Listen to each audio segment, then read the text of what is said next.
Warahmatullahi wabarakatuh. Hai, selamat pagi Sobat Ngopi Dursa. Kembali lagi bersama saya, Damar Adikasari, masih di podcast Ngopi Dursa, ngobrol pagi pelayanan Duren Sawit. Hari ini kita akan ngebahas tentang SIP Mandiri. SIP, Surat Izin Praktek Mandiri Tenaga Medis dan Tenaga Kesehatan. Ada apa aja sih di dalamnya? Yuk, sebelum kita kulas, kita kutik-kutik. Kita saksikan dulu sambutan dari Kepala UPPM PTSP Kecamatan Duren Sawit, Bapak Wahid Wahyudi. Silahkan Bapak. Kasih. Pagi Pak. Silahkan duduk Pak. Kasih Mbak Damar. Boleh nih kayaknya Sobat Dursa disapa dulu sama Bapak. Boleh dong Mbak Damar. Hai Sobat Dursa, jumpa lagi di hari ini podcast Ngopi Dursa. Ngobrol pagi, pelayanan Duren Sawit. Tidak terasa Mbak Damar ya, bulan ini kita udah menginjak bulan ke yang 15. Jadi Alhamdulillah sejak podcast Ngopi Dursa di launching pertama kali oleh Pak Camat Duren Sawit dan Kepala Unit PTSP Kota Jakarta Timur, kita udah berusia 15 bulan. Baik Pak, konsisten terus untuk memberikan pelayanan yang terbaik untuk masyarakat ya Pak. Konsisten Mbak.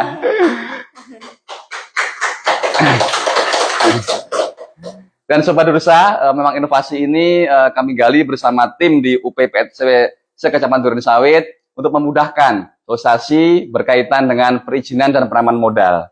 Sudah banyak sekali topik-topik dan narasumber yang kita undang di media mini studio ini berkaitan dengan perizinan dan juga penanaman modal.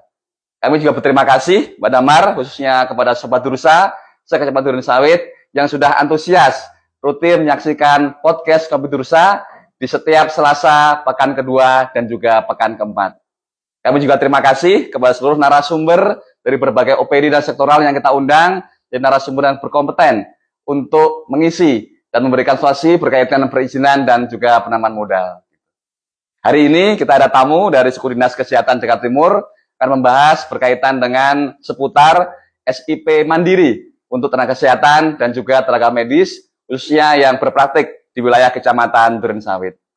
Dan Sobat Dursa, selain kita tampil di mini studio setiap Selasa kedua dan keempat, kita juga beberapa kali tampil di on the spot. Jadi kita tampil di ruang publik seperti di BKT, di R Petra, di Rumah Susun, taman-taman bermain, dan juga taman paman umum. Dan akhir bulan ini Mbak Damar, di tanggal 28 November, kita juga akan tampil podcast Ngopi Dursa secara tatap muka. Kita akan tampil secara indoor di City Plaza Klender. Jadi kalau dikenal dengan Cipas Klender, insya Allah kita akan tampil di ruang publik di Mall Cipas Klender tanggal 27 dan tanggal 28 November. Sebelumnya kita juga pernah tampil Pak Damar di Mall Boran Plaza, kolaborasi dengan Dukcapil berkaitan dengan pelayanan perizinan dan juga identitas kependudukan digital.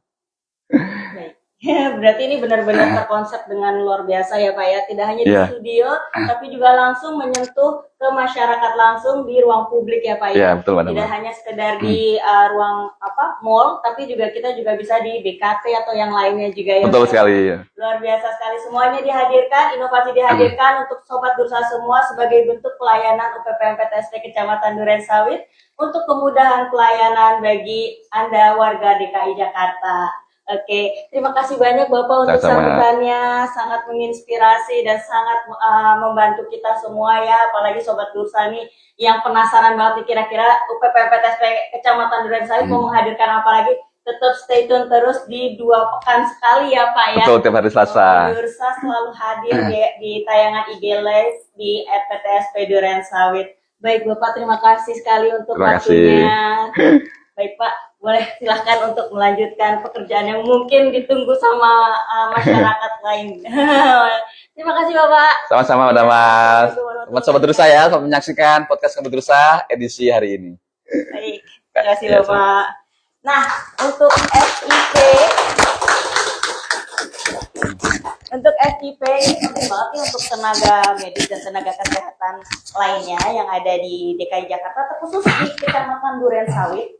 Hari ini saya akan menghadirkan seorang pelayanan publik, ya. Terus dia sangat kompetensi sekali di bidangnya, pejabat pelaksana administrasi kesehatan. Dan di sini kita akan banyak ngulik-ngulik nih tentang apa sih sebenarnya SIP Kesehatan Mandiri, dan ini akan kita bahas melalui sudut mata atau titik pandang dari suku dinas administrasi Kota Jakarta Timur. Yuk kita langsung panggil aja Bapak Nurse David Kasarawando Eskop. Silakan. Selamat pagi Bapak. Selamat pagi Bapak. Nah, sebelum kita mulai, boleh nih kita icipin kopi spesial dari Ngopi Dursa. Silakan Bapak. Terima kasih, Mana.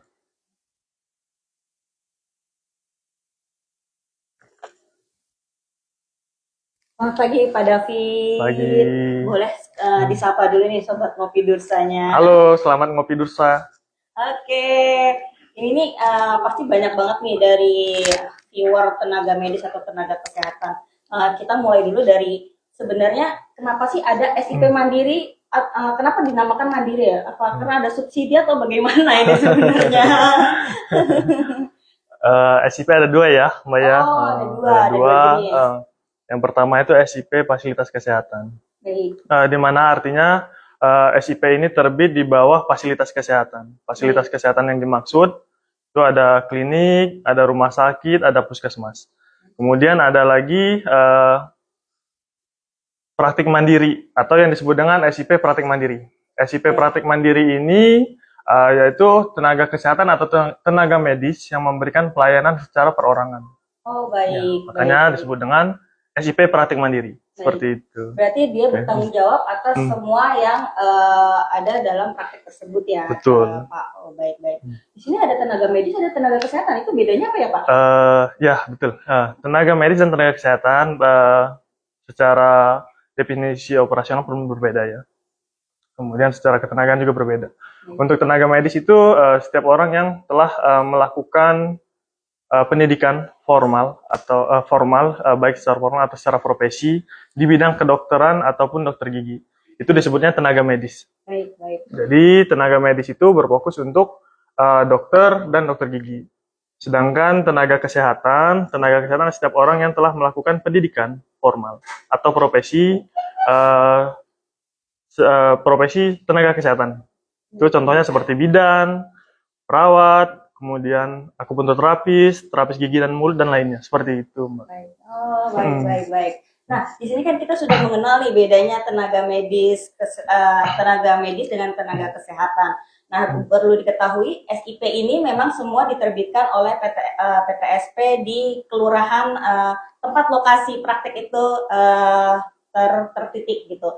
Nah, cuman di dalam pengajuan tersebut sebelum penerbitan itu kan memang banyak banget ya ada prosesnya ya Pak David ya.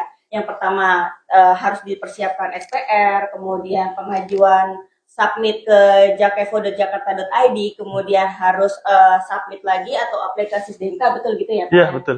Baik, dan setelah itu setelah divalidasi oleh PTSP kelurahan baru nanti akan disurvei begitu ya Pak ya? Iya, betul. Baik. Nah, ini boleh diceritain nggak nih secara singkat Pak? Kalau disurvei dari Sudinkes dan PTSP Kelurahan begitu ya Pak ya? Iya. Betul ya? Nah, itu gimana sih Pak prosesnya? Apa yang akan dilihat oleh Sudinkes untuk bisa mengeluarkan berita acara peninjauan lokasi ya Pak ya? Oke.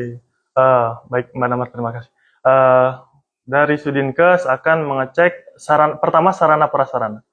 Sarana prasarana akan kita standarkan ya untuk dokter, bidan, perawat, dan tenaga kesehatan lainnya. Kita standarkan peruangan. Misalkan ada ruang tunggu, ruang konsultasi bisa dijadikan satu dengan ruang tindakan. Kemudian ada toilet.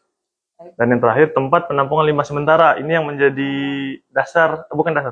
tapi hal yang menjadi sorotan ya untuk tenaga medis dan tenaga kesehatan. Jadi untuk standar prasarananya mengenai ruangan sama untuk tenaga medis dan tenaga kesehatan. Gitu. Kemudian balik lagi ke peraturan dari masing-masing profesi. Oh, berbeda-beda. Berbeda-beda. Kalau dokter kita menggunakan PMK-nya masih lama nih Mbak, belum update ya. Oh, baik. Boleh disebutin PMK nomor berapa nih, PMK 252 tahun 2011. Itu untuk dokter dan dokter gigi. Kemudian untuk perawat itu menggunakan PMK 26 tahun 2019. Di mana itu merupakan peraturan pelaksanaan dari Undang-Undang 34 tahun 2018. Tapi masih berlaku ya. Baik. Walaupun undang-undangnya dicabut, tapi peraturan pelaksanaan masih. Baik. Kemudian dikuatkan oleh keputusan PPNI pusat. Oh, baik. Ya, baik, itu baik. untuk si perawat. Kemudian untuk bidan sendiri itu menggunakan PMK 28 2017. Nah, dari PMK ini kita ambil standar peralatan minimal apa yang digunakan atau yang diwajibkan ada di pelayanan kesehatan. Baik, Seperti baik, itu. Kita baik. kembalikan lagi ke peraturannya masing-masing untuk Oh, masing-masing baik. profesi seperti Baik, itu. baik, baik. Kalau misalnya Ya. di Kecamatan Durensawit nih, pernah nggak sih terkendala terkait misalnya kayak tadi ya untuk limbah medis? Ternyata beberapa nakes atau namit tuh masih banyak banget tuh yang belum menyediakan gitu. Ya. Atau mungkin ada kendala-kendala lain Pak yang khususnya di Kecamatan di Durensawit yang pernah Bapak temuin nih. Untuk limbah medis ya, limbah medis ini masih menjadi kendala untuk tenaga medis dan tenaga kesehatan. Tapi berangsur-angsur kita memberikan pemahaman seharusnya seperti apa untuk pengelolaan limbah. Karena sebelumnya itu teman-teman tenaga medis atau tenaga kesehatan bekerja samanya antar paskes. Oh begitu. Oh, sebenarnya boleh apa enggak ini Pak? Sebenarnya kalau mengikuti Undang-Undang Nomor 32 Tahun 2009 tentang perlindungan lingkungan hidup ya, pengelolaan dan perlindungan lingkungan hidup, di situ lebih detail lagi, diperjelas di pasal 59 ayat 1 mengenai fasilitas kesehatan wajib melakukan pengelolaan limbah. Kemudian di pasal 3-nya, apabila fasilitas kesehatan tidak mampu melakukan pengelolaan limbah, bisa melakukan kerjasama dengan pihak lain. Di mana pihak lain ini secara definisi operasional itu yaitu badan usaha yang memiliki badan hukum ataupun tidak memiliki badan hukum. Nah, jadi untuk fasilitas kesehatan praktik mandiri ini, kami selalu mengecek yang bersangkutan atau pemohon telah bekerja sama dengan pengelolaan dengan badan usaha yang melakukan pengelolaan atau tidak. Baik, karena pengelolaan ini karena pengelolaan ini cukup panjang, Mbak. Oh iya, dan itu juga karena dengan medis ya, berhubungan dengan medis ya, jadi memang harus dijaga gitu ya. Dari pengangkutan sampai ke pemusnahan. Baik. Banyak dari teman-teman praktik mandiri ini melakukan kerjasama dengan sesama praktik mandiri. Apakah praktik mandiri ini melakukan pengelolaan? Baik. Oh begitu. Seperti itu. Baik. Dan jadi sebenarnya boleh apa enggak nih Pak? Misalnya saya sebagai bidan, tapi saya bekerja sama dengan bidan lain nih untuk pengelolaan limbah medis itu, sebenarnya boleh apa enggak Pak? Kalau berkaca ke aturan yang tadi ya, undang-undang, kita menyarankan ke pemohon baiknya bekerja sama langsung dengan pihak pengelolaan. Badan pengelolanya langsung ya, badan usaha pengelola langsung. Oke, baik. Karena ditakutkan jika nanti ada membawanya pun semuanya harus sesuai ya Pak. Betul. Ya. Baik. Ada standar tercemar atau bagaimana. Baik. Kalau misalnya ada kendala lain nggak sih Pak selama Bapak mengecek di area Kecamatan Durensawit? Pernah nggak Bapak menemukan kasus misalnya ada tenaga medis yang ternyata dia tidak bisa dimasukkan ke dalam tenaga medis, tapi ternyata tenaga kesehatan seperti itu? Pernah nggak Bapak menemukan kejadian seperti itu? Sejauh ini kendala yang ada di Durensawit belum ada ya. Belum ada ya. Masih sesuai jalur. Alhamdulillah. Iya, masih sesuai. Baik. Tapi menariknya nih semua lokasi harus menyediakan ruang-ruang kayak semacam ruang tunggu, ruang praktik, ruang konsultasi. Jadi Bapak bilang boleh digabungkan ruang praktik dengan ruang konsultasi seperti itu ya. Berarti harus dipisahkan ya si ruang tunggu dengan ruang praktik atau konsultasi itu ya Pak ya? Iya, betul. Karena ini kan kita membatasi privasi ya Mbak ya.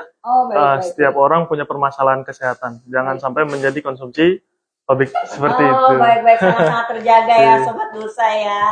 Dan kalau misalnya sejauh apa penyekatannya itu Pak? Boleh nggak misalnya ya udah sekatnya misalnya cuma 1 meter doang gitu, atau mungkin sekatnya cuma ini aja gipsum atau bagaimana gitu Pak? Boleh nggak sih sebenarnya? Atau harus tertutup rapat gitu? Kalau standar secara peraturan tidak ada ya Mbak ya.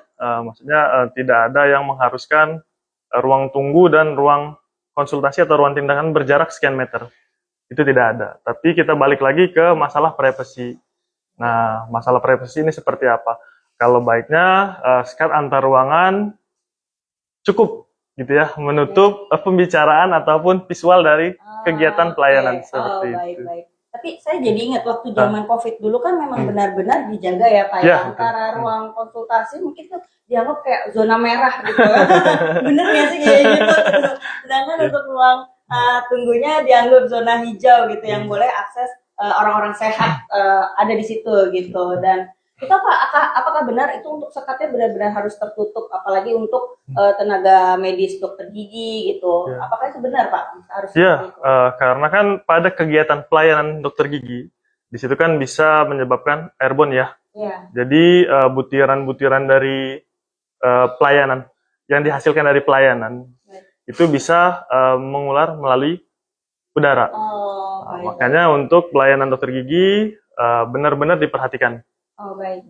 Seperti itu. Dengan adanya udara tersebut berarti juga harus dipersiapkan juga ya, misalnya harus ada exhaust atau yang lain-lainnya gitu ya. Jadi untuk memperbaiki sirkulasi di ruangan, jangan sampai ini nanti tenaga medisnya sudah memberikan pelayanan, tetapi memberikan impact kurang bagus buat kesehatan si pemberi pelayanan. Jadi kami memberikan standar yang menyesuaikan supaya memperkecil kejadian angka kesakitan pada tenaga kesehatan ataupun tenaga medis. Dan semua memang tercatat dalam peraturan ya Pak ya, peraturan Kemenkes yang tadi PMK yang sudah dijelaskan oleh Pak David seperti itu.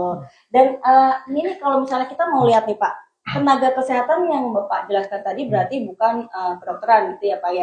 Itu memang dia melakukan pelatihan dan lain-lain gitu. Dan berarti bisa dikategorikan ada yang tradisional, ada yang mungkin yang lebih modern gitu ya Pak ya. Dan kalau yang tradisional, khususnya lagi nih Pak di Kecamatan Durensawit, kita memang karena porsinya di Kecamatan Durensawit, jadi kita ngulik-nguliknya di situ Pak.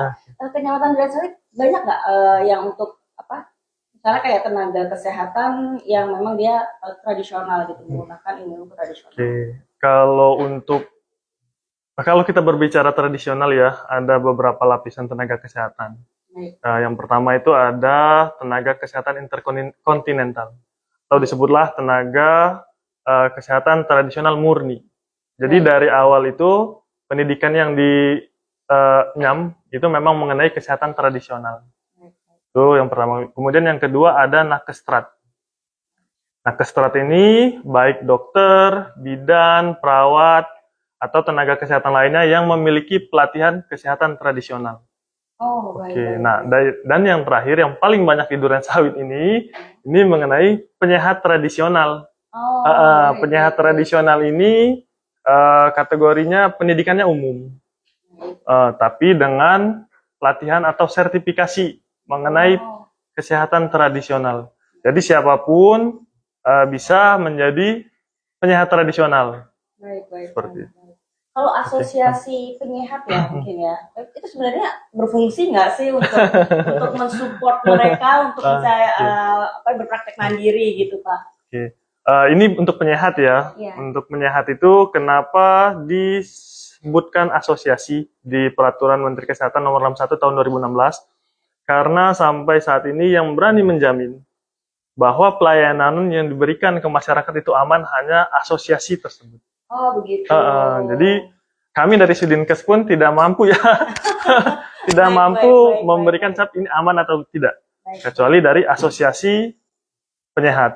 Kalau dari asosiasi penyehat sudah menerbitkan rekomendasi, berarti insya Allah pelayanan yang diberikan aman. Baik. Ini luar biasa sekali Sobat Dursa. Jadi tenang, aman, semuanya sudah betul-betul dijelaskan dalam PMK dan semuanya sudah diaplikasikan langsung oleh petugas pelayanan publik yang memang disediakan di Provinsi DKI Jakarta ini. Nah, kemudian kita lanjut lagi nih, Pak. Kalau misalnya penyehat tradisional itu kan memang membutuhkan asosiasi, berarti mereka memang di sana mungkin tes gitu kali ya Pak ya untuk di masing-masing profesi asosiasi itu. Kalau dari asosiasi ini saya pendapat pribadi ya. Sekedar kepo gitu.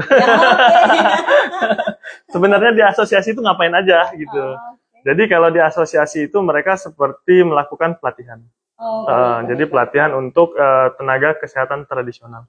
baik yang didapat melalui turunan ataupun jadi sehingga begitu mereka masuk asosiasi diperkuat lagi dengan keilmuan yang memang sudah teruji gitu. Jadi setelah lulus dari ini mereka akan mendapatkan surat rekomendasi yang akan digunakan untuk mengurus STPT atau perizinan. Baik. Iya. Berarti untuk asosiasi itu memang kuat ya dasarnya untuk mensupport si tenaga kesehatan tersebut untuk dalam berpraktik gitu. Baik. Kalau misalnya tanya lagi nih Pak, tadi Bapak kan menjelaskan ada yang tenaga medis dan tenaga kesehatan yang masuk ke dalam kontinental ya kalau nggak salah ya. Yeah. Nah, itu kalau misalnya dokter spesialis akupuntur gitu Pak, nah itu dia nanti bagaimana Pak? Kalau spesialis memang sudah ini ya masuknya tenaga medis. Hanya untuk dokter spesialis akupuntur karena yang bersangkutan telah melakukan pendidikan formal. Baik. Berbeda dengan interkontinental. Baik. Dan kami menemukan di lapangan ada praktek mandiri dokter spesialis akupuntur dengan akupuntur gitu ya Pak ya, tenaga kesehatan akupuntur. Sebenarnya apa yang membedakan kedua hal tersebut Pak? Oke, tentunya kompetensi ya Mbak ya. Kalau misalkan dokter spesialis dengan dokter dengan spesialis akupuntur tentunya sebelumnya telah mengenyam pendidikan dokter umum. Di situ mereka punya standar kompetensi dokter Indonesia untuk yang umumnya. Kemudian ditambah dengan spesialisasinya. Jadi 1+1 nih Mbak. Okay. 1+1 kompetensinya atau kemampuan di lapangannya bertambah. Baik. Berbeda dengan berbeda dengan terapis akupuntur. Kalau terapis akupuntur mereka punya peraturan sendiri, peraturan Menteri Kesehatan. Mohon maaf koreksi jika salah. Kalau nggak salah nomor 34 ya, 34 tahun 2016 atau 17. Mohon maaf kalau salah. Nah di situ mereka punya standar dari profesinya. Ini terapis akupuntur dengan pendidikan D3 bisa ngapain aja, gitu. Kan berbeda dengan teman-teman medis ya. Karena yang tadinya umum dengan kompetensi yang sudah banyak nih ditambah, artinya kompetensi yang sudah banyak, sudah memahami mengenai mengenai anatomi tubuh, kemudian ditambah dengan spesialisasinya. Baik. Tapi kalau untuk persyaratan ruangannya nih, ruangannya apakah sama atau persyaratan peralatan lainnya gitu Pak? Kami kembalikan ke spesialisasi Mbak, untuk dokter ya. Kalau untuk dokter kami kembalikan ke spesialisasi. Di sini pemohon ingin melakukan atau memberikan pelayanan sesuai dengan spesialisasinya. Maksud saya yang sama-sama akupuntur itu Pak, sorry. Jadi dokter spesialis akupuntur dengan terapis akupuntur. Nah, apakah dalam persyaratannya ketika disurvei dari Sudinkes Jakarta Timur, apakah itu sama untuk persyaratannya gitu? Maksudnya untuk checklistnya nih Mbak ya? Iya, betul. Untuk checklistnya tentunya berbeda ya? Berbeda. Tapi sama-sama dia bidangnya akupuntur gitu betul. Ya? Baik. Untuk dokter kami masih tetap menyarankan untuk melakukan tindakan umumnya. Artinya seperti tindakan bedah minor, gitu, anestesi dan lainnya. Baik. Kalau untuk teman-teman terapis akupuntur kan berbeda ya. Mereka kami arahkan sesuai dengan PMK-nya, menyediakan alat, jarum dan sebagainya. Baik. Ini kayaknya semakin memanas, semakin hangat juga ya pembicaraan kita. Sebelumnya kita minum dulu yuk Mas. Siap. Kopi khas Duren Sawit.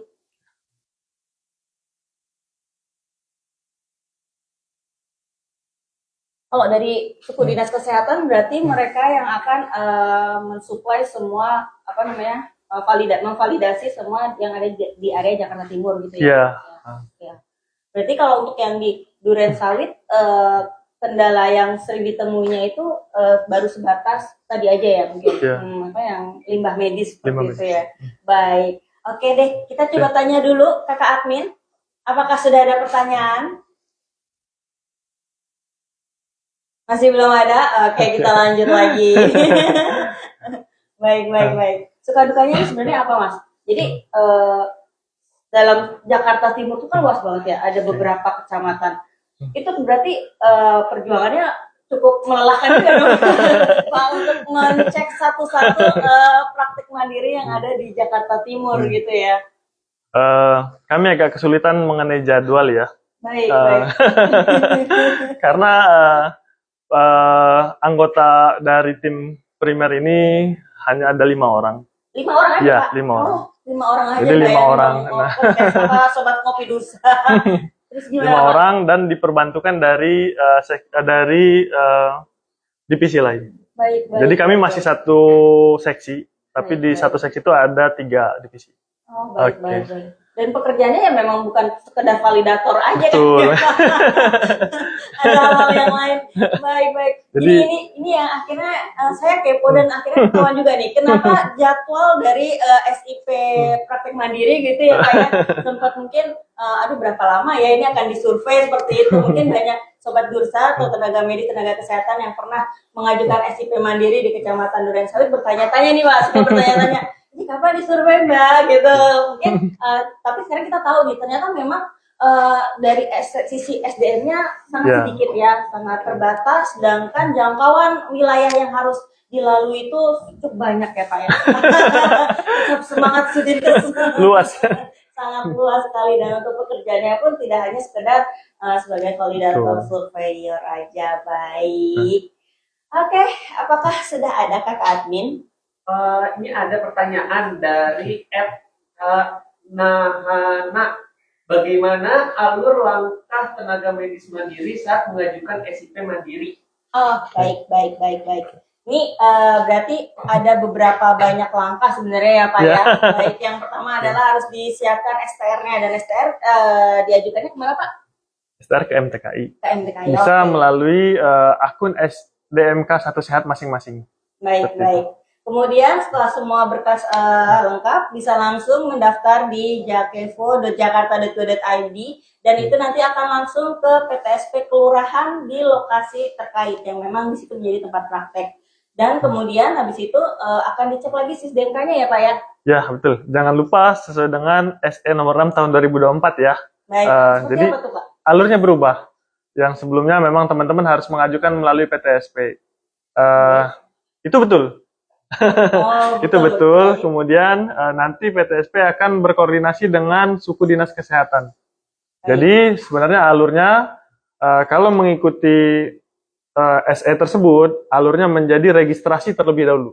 Registrasi ini dilakukan melalui website Kemkes. Baik. Nah, nanti yang akan validasi itu suku dinas kesehatan kabupaten atau kota, Baik. khususnya Jakarta Timur. Baik. Itu yang pertama. Nanti di sini akan menghasilkan kode registrasi. Kode registrasi ini yang akan dipakai untuk membuat akun SISDMK. Nah, akun SISDMK dibuatnya di mana? Di puskesmasnya masing-masing. Di lokasi terkait ya Pak ya? Iya, betul. Baik. Di puskesmas Bukan di kecamatan. domisili ya? Bukan. Oh, baik, baik. Bukan di domisili ya, tapi di tempat akan melaksanakan praktik mandiri. Nah, di situ nanti akan dibuatkan akun. Setelah dibuatkan akun baru submit pengajuan perizinan di JAKEPO. Begitu ya, Mbak ya? Betul sekali, Jadi- betul. Dan setelah itu divalidasi, kemudian PTSP akan menyetujui dan Betul. kemudian berkas Sobat Bursa akan dikirimkan ke dari PTSP melalui Jakevo tersebut akan dikirimkan ke Sudinkes dan Sudinkes nanti yang akan menentukan kapan waktu jadwalnya gitu ya Pak ya. Betul. Baik. Dan setelah disetujui oleh Sudinkes dari pihak Sudinkes dan PTSP kelurahan maupun kecamatan akan mendatangi lokasi praktek Sobat Bursa dan kemudian akan melakukan pengecekan yang sesuai dengan peraturan yang berlaku ya Pak Betul. ya. Dan apa aja persyaratannya tadi kita sudah menjelaskan. Memang ada bermacam-macam sesuai dengan provinsinya ya Pak. Betul. Baik. Dan kemudian setelah survei tersebut selesai dan BAPL-nya pun BAPL itu berita acara Peninjauan lapangan. Dan itu yang menjadi dokumen legal sudah disetujui gitu ya Pak ya. Sebenarnya BAPL ini nanti untuk ini menjadi berkas bahwa sarana telah dikunjungi, Mbak. Oh, sarana telah dikunjungi, sarana bukan telah belum tentu dikunjungi. disetujui ya Pak Iya. ya. Oh, baik. Masih ada proses. Iya, baik, baik. Diproses dulu. Oke. Jadi kemungkinan ada kemungkinan itu masih kekurangan gitu ya. Ya, betul. Jadi kan di BAPL itu terdapat kekurangan dari pemohon, baik baik. sarana ataupun teknis layanan. Oh, baik. Nah, baik, ini baik. menjadi catatan yang memang harus diperbaiki. Baik, baik. Setelah diperbaiki, baru nanti akan dibuatkan surat rekomendasi Dari dari suku dinas kesehatan untuk penerbitan SIP. Oh, baik. Jadi surat rekomendasi Betul. dari suku dinas kesehatan itulah yang menjadi legalitas Betul. disetujuinya SIP secara keteknisan medis gitu ya, Pak Betul. ya. Baik, dan habis itu diteruskan ke PTSP, dan di PTSP secara administrasi apabila memang sudah sesuai bisa diterbitkan demikian. Dan memang untuk SOP-nya 14 hari kerja gitu, dan namun kita memang biasanya terbatasnya dengan pemenuhan ya Pak ya. Misalnya ada kekurangan, memang itu akan tergantung dari tenaga medis dan Betul, tenaga dari kesehatan. pemohon. Baik. Oke, kita lanjut lagi. Apakah ada pertanyaan lagi ke Kak Min? Ada nih dari Siti Kurniasi 90. Izin bertanya Kak, berapa lama proses penyelesaian izin melalui sistem dari awal pengajuan sampai selesai? Awal pengajuan sampai selesai ini. Oke, mungkin awal pengajuannya adalah dari jakevo.jakarta.go.id ya. Nah, karena dari jakevo.go.id itu adalah ranahnya PTSP, seperti yang sebelumnya dijelaskan, pengajuannya hanya 14 hari kerja. Namun 14 hari kerja itu tidak terhitung dari masa pemenuhan kekurangan baik dokumentasi maupun secara keteknisan medis gitu ya Pak ya. Betul. Baik seperti itu. Jadi Oke. semuanya tergantung dari pemohon ya, Betul, Mbak ya. betul, Sepakat ya. betul. Kami dari suku dinas dan PTSP sudah ada timeline waktu masing-masing. Nah, jika melebar dari hal itu di luar teknis dari suku dinas ataupun dari PTSP. Mungkin kembali lagi ke pemohon yang harus mengkoreksi cepat atau lambatnya tindak lanjut dari temuan di lapangan. Seperti itu. Ikan sepat, ikan gabus, ikan baik. Ada lagi ikan sepat, ikan hiu. Apa itu, Semua Pak? pasti setuju. Oh, oke. Oke, baik. Oke, kita lanjut lagi nih. Ada lagi kah? Ada dari Alex Barki. Apakah mahasiswa profesi dokter atau perawat koas juga perlu mengurus SIP? Perlu Ya. ya. Ini kembali lagi ke fasilitas kesehatan. Tapi kalau kita menilik dari Undang-Undang Kesehatan ya, Undang-Undang Kesehatan pasal 312 huruf C. Setiap orang dilarang melakukan praktik kedokteran atau ketenaga kesehatan apabila tidak memiliki STR atau SIP. Nah, jadi dari pasal 312 ini balik lagi ke pasal 442. Baik. Ya, pasal 442 di situ setiap tenaga medis atau tenaga kesehatan yang tidak memiliki SIP akan dikenakan sanksi administratif, Baik. berupa denda sebesar 500 juta rupiah, 500 juta rupiah. 500 juta rupiah, dan denda pidana paling lama 5 tahun. Baik. Ya, dari undang-undang itu diperjelas. Jadi teman-teman koas ataupun teman-teman mahasiswa praktik itu diwajibkan memiliki SIP. Tapi dikomunikasikan dulu dengan fasilitas kesehatan yang menjadi rumah. Di sini teman-teman koas ataupun teman-teman tenaga kesehatan melakukan tindakan atau tidak, atau hanya sebatas dokumentasi. Balik lagi ke wewenang di lapangan. Oh, baik. Berarti tetap harus wajib memiliki SIP ya Pak ya? Ya. Baik. Sudah terjawab. Apakah ada lagi Kakak Admin? Ada nih dari Aleldul 2000. Untuk seorang dokter gigi mandiri, syarat apa saja yang wajib dipenuhi untuk mendapatkan izin praktiknya? Oh, baik. Kalau untuk persyaratannya bisa langsung aja klik jakevo.jakarta.id. Silakan membuat akun apabila belum memiliki, dan di situ Sobat Dursa bisa memilih SIP praktek dokter gigi perorangan, dan setelah itu tinggal menentukan titik lokasinya di mana, dan di situ akan langsung muncul persyaratannya ada apa aja. Dan yang paling penting kalau untuk sesuai dengan PMK itu sekarang STR dan surat pernyataan praktek ya Pak ya? Iya, betul. Ya, baik. Yang wajib itu sesuai PMK adalah 2 hal itu. Namun hal-hal administrasi lainnya memang sudah diatur dari peraturan yang lain, jadi Sobat Dursa bisa langsung mengecek Jakevo. Seperti itu. Oke, apakah ada yang lain? Ada lagi di @dharma_dlpc. Untuk persyaratan nama plan praktik, apakah ada persyaratannya dan bagaimana pengajuannya? Oh baik, mungkin ini plan praktik mandiri kan mungkin ya. Betul. Gimana nih Pak kalau untuk plan praktik mandiri? Boleh nggak dia pakai brand apa gitu Pak? Rebranding ya. Iya. Namanya juga praktik mandiri. Kalau praktik mandiri jelas sebagai perseorangan. Kemudian balik lagi ke peraturan Menteri Kesehatan yang mengatur untuk masing-masing profesi. Di situ sudah ada standar ya. Contohnya seperti teman-teman medis, dokter gitu. Di situ standarnya terdapat muatan praktik mandiri dokter, umum atau spesialis. Kemudian ada muatan lagi, muatan hari dan muatan jam. Baik, Seperti itu. baik. Nah, itu balik lagi ke peraturan masing-masing profesi atau tenaga kesehatan. Baik. Kalau untuk ukuran standar ukuran pelangnya itu berapa Pak? Ada standarnya? Nah, standar ini juga diukur ya Mbak, ada standarnya ya Mbak ya. Baik. Sesuai dengan peraturan Menteri Kesehatan. Untuk dokter itu 60-90, tidak hanya dokter tapi untuk bidan dan juga perawat itu masih sama. Baik. Itu yang untuk tulisan juga diatur. Juga diatur Pak. Warna. Warna juga diatur ya. Baik. Warnanya untuk papan berwarna putih, kemudian tulisannya berwarna hitam. Tapi baik. berbeda dengan praktik penyehat tradisional ataupun panti sehat berkelompok. Baik. Ini berbeda untuk ukurannya pun sebenarnya masih sama, hanya warna dan muatan yang berbeda. Oh, baik.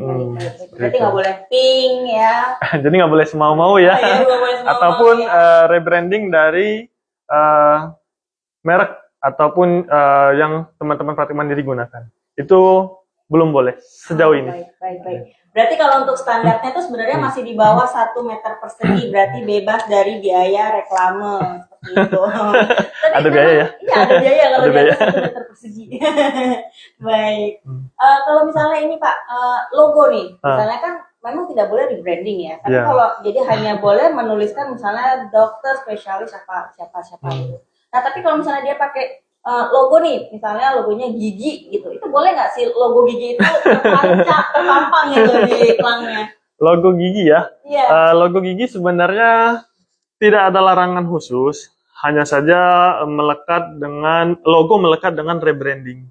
Dia khawatirkan teman-teman yang tadinya hanya gambar gigi, tapi muncul branding yang lain. Itu yang menjadi kekhawatiran dari kami sebagai dinas kesehatan. Jangan sampai betul. Jangan sampai teman-teman praktik mandiri nanti dianggap atau dicap oleh masyarakat sebagai klinik. Baik. Karena itu berbeda ya, standarnya juga berbeda. Baik.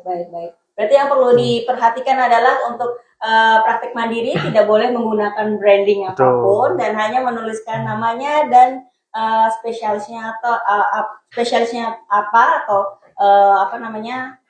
kekhususan lainnya apa seperti itu. Sedangkan kalau klinik baru boleh. Boleh. Ya, Pak, ya? Baik. Kalau klinik boleh. Baik. Mungkin lain kali kita boleh nih ngobrol tentang klinik gitu ya. Oke. Apakah ada lagi? Ada nih dari AMH Jaka 12. Izin bertanya, untuk asosiasi profesi terkait terapi sejenis guru singa, namanya apa ya? Oh, baik. Oke. Oh, guru singa di Kecamatan Durensawit juga ada nih Pak nih. Iya. Ini ditanyakan nih asosiasi sejenis penyehat tradisional itu ya. Apa tuh Pak? Kalau asosiasi itu tergantung dari keterampilan ya. Tergantung dari keahlian. Baik. Ada yang keterampilan, kemudian jamu dan kombinasi. Nah, Baik. keterampilan ini ada olah pikir, ada akupresser, kemudian ada yang satu lagi, mohon maaf, saya agak lupa ya. Baik. Nah, dari masing-masing penyehat ini sudah ada asosiasinya masing-masing. Baik. Untuk keterampilan itu ada kurang lebih sekitar 18 asosiasi. Untuk asosiasinya nanti bisa searching ya. Oh ya, oke. Searching. Oke. Kemudian untuk yang teman-teman guru singa, mohon maaf jika saya salah penyebutan, teman-teman guru singa menggunakan asosiasi Perpatri kalau nggak salah ya. Baik. Berarti Jadi bisa- dari asosiasi ini yang menganggap bahwa layanan guru singa aman, gitu, untuk diterima oleh masyarakat. Baik. Baik, karena pukul sudah menunjukkan 45 menit kita bersama, sepertinya kayak masih banyak lagi ya Kakak Admin ya. Masih ada satu lagi, boleh satu lagi ya Pak Boleh. ya? Oke, satu lagi, oke boleh nih. Oke, ada satu lagi nih dari Kartika ST. Jadi SIP Nakes dan Named Mandiri untuk yang baru lulus itu mengingat status SKP-nya pasti belum tercukupi. Apakah membutuhkan sertifikat kompetensi? Oh, baik. Oke. Gimana nih Pak? Ini mungkin yang dimaksud Serkom ya, Betul. betul ya? Ya, Untuk teman-teman yang baru lulus, yang tadinya kita Serkom gunakan untuk pengajuan STR, namun saat ini sudah berubah ya. Serkom ini untuk pengajuan SIP, kecuali yang bersangkutan punya SIP pertama. Jadi kalau misalkan yang bersangkutan sudah memiliki SIP pertama, berarti SIP kedua dan ketiga itu mengikuti SIP pertama. Tapi kalau misalkan pemohon memang belum punya, berarti diwajibkan mengikuti ujian kompetensi. Baik. Seperti itu. Baik. Lengkap banget untuk informasi hari ini dan pertanyaannya juga luar biasa banget nih dari para Sobat Dursa. Karena 45 menit kita sudah hadir bersama di live IG PTSP Kecamatan Duren Sawit. Sepertinya kita harus sudahan dulu nih ya Pak ya. Karena masih ada masih ada agenda-agenda yang lainnya yang akan kita adakan. Tapi kita semua berterima kasih sekali pada Sobat Dursa yang telah melihat live IG kita, dan terkhusus kepada Pak David. Terima kasih sekali Bapak untuk kehadirannya hari ini, sangat menginspirasi, memberikan banyak info untuk kita semua. Semoga bermanfaat untuk para Sobat Ngopi Dursa. Jangan lupa bagi pertanyaan yang masih belum terjawab atau bagi Sobat Dursa yang belum mau memberikan pertanyaan sekarang, bisa langsung aja bertanya di call center UPPM PTSP Kecamatan Duren Sawit di 085888902015. Tetap stay terus di live IG kami setiap 2 pekan sekali, setiap jam 9 ataupun jam 11 siang di @PTSP Duren Sawit. Jangan lupa follow YouTube kami di @UPPM PTSP Kecamatan Duren Sawit. Terima kasih untuk kehadirannya Sobat Dursa semua. Dah. Makasih banyak Pak.